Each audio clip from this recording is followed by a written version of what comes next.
sabihin mo? Hindi ba kami rin sa kabila ah? Unang bahay pa lang yan, ha? Napicturean na naman ko ikaw. Oh. Napicturean ko.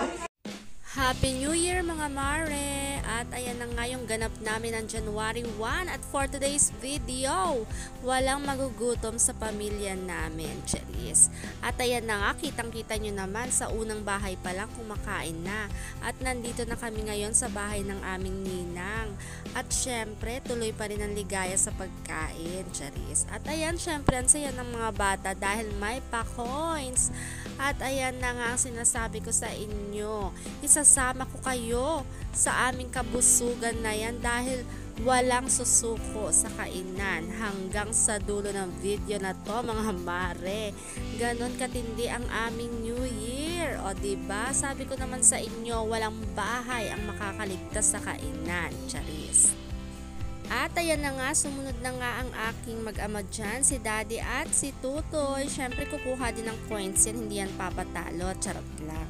At ayan na nga ang aking mga kiddos at ang kanyang mga pinsan talaga namang binalot pati ang mga prutas. So ayan, alam nyo na, hindi lang talaga pagkain ang binabalot ngayon, pati prutas. Nako, talaga namang namili sila dyan ng bonggang-bongga kung ano ang kanilang iuuwi.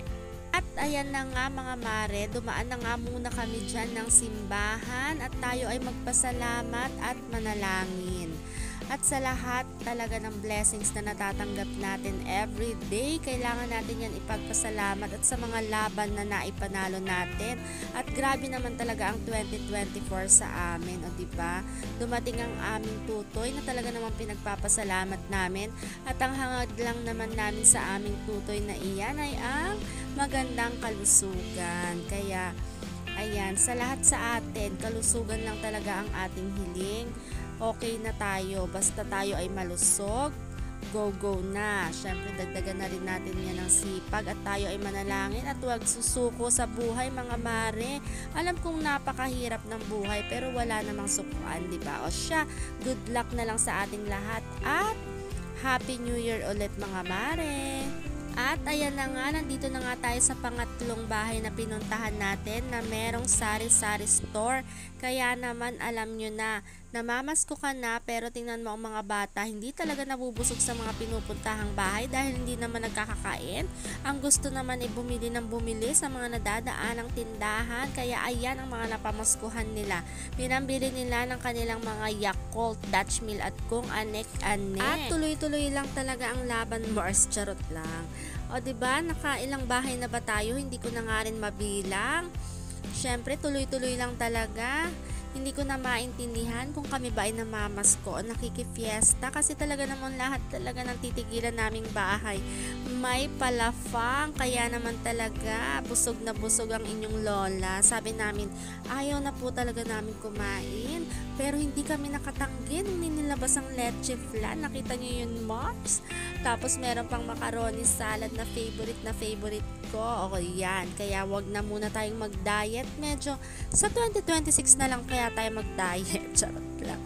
At ayan na nga, syempre, dahil breastfeeding tayo, walang susuko sa kainan, Mars. At saka ayan na nga ang aking mikmik. Talaga namang pinagmamalaki niya ang kanyang sticker na yan. At ayan na nga, dumayo na tayo dito sa pinaka-crush kong bahay na yan. Talaga naman, diba? Ang ganda-ganda.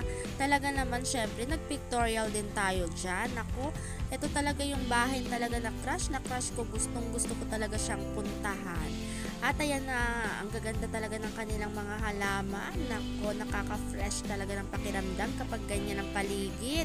At syempre, sabi ko naman sa inyo, walang sukuan sa pagkain. O ayan na naman, lafang na naman ang first son. Talaga namang busog na busog. Syempre, pati ang mga bata hindi papatalo. Padamihan sila ng candy. O diba, halos lahat ng bahay na pinuntahan nila ay may mga candy talaga sila. At ayan na nga, dito na naman tayo sa ibang bahay na syempre meron ding tindahan. Alam niyo na kung anong mangyayari kapag may tindahan. May bibili. At ayan na nga ang inyong ate Maxine. O diba, talaga namang bumili. At ayan na nga, dito na nga kami sa Palokpok. O ayan, talaga namang sabi ko sa inyo, parang nahilo na ata ako sa dami ng pinuntahan namin pero ang tiyan ko hindi nahihilo. Charot. Talaga na nakakondisyon siya, Mars. At ayan na nga, 'di ba? Talagang nagtingin-tingin din ng isda ang aking mga anakis, ang kanilang mga magpipinsan na yan, o 'di ba? Yan daw ay business ni Kuya Bok, ang ninong din ni Totoy. Ayan ang kanyang tinitinda ng mga isda. Syempre, nag-uwi din ng isda ang mga batang iyan. Talaga namang kinukulit nila ang kanilang Kuya Bok na yan. Ay nako po, ang kukulit ng mga batang ito. Yung paninda ng kanilang tito, ayan ang ginawa, hiningi ng hiningi. Yan na nga, dumayo na naman tayo sa ibang bahay. At habang tayo ay palayo ng palayo, palamig na rin ng palamig. Dahil ng mga oras na yan, talaga namang umaambon-ambon na. At ayan, ang gaganda talaga ng kanilang mga halaman. Tapos ang lamig-lamig pa. Ay nako, para kang nasa Baguio, Marcy. At ayan na nga, syempre ang aking mga chikiting. Talagang hindi pinalalagpas yung mga candy at chocolate na yan. At ayan na nga, kakain ulit tayo mga mare. At hindi natin palalagpasin yan. O diba, ang sasarap ng mga foodang talaga sa mga bahay-bahay na pinuntahan namin. Talagang panalo, Mars. At talaga namang hindi rin papatalo ang mga batang ito. O diba, talaga namang nagsasayaw pa sila dyan. At kung saan-saan nga mapunta ay nagtitiktok pa rin ang mga yan.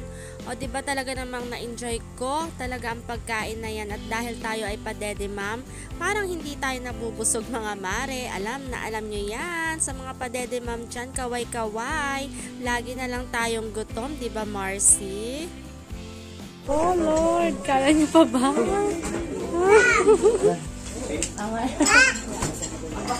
Mek. Na bro. At ayan na nga, talaga namang ginaw na ang inyong lola dahil nandito na tayo sa Alfonso. At dahil hapon na, talaga namang napakalamig na talaga ng simoy ng hangin. At ayan, nandito na tayo sa bahay ni Tito Ryan. Ito, take out na natin to. Nakaraan taon pa ata, ngayon manok. Take out. Laging panguling bahay at take out na. Kasi to. Daming handa!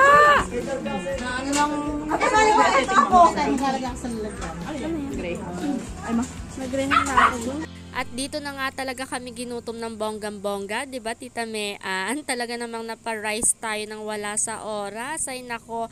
At talaga nagkamay pa kami diyan dahil may pahipon at inihaw na tilapia. At ito na nga talaga ang pinakalas na pinuntahan namin sa kanilang ninong Dandy at ninang Sandra. Salamat.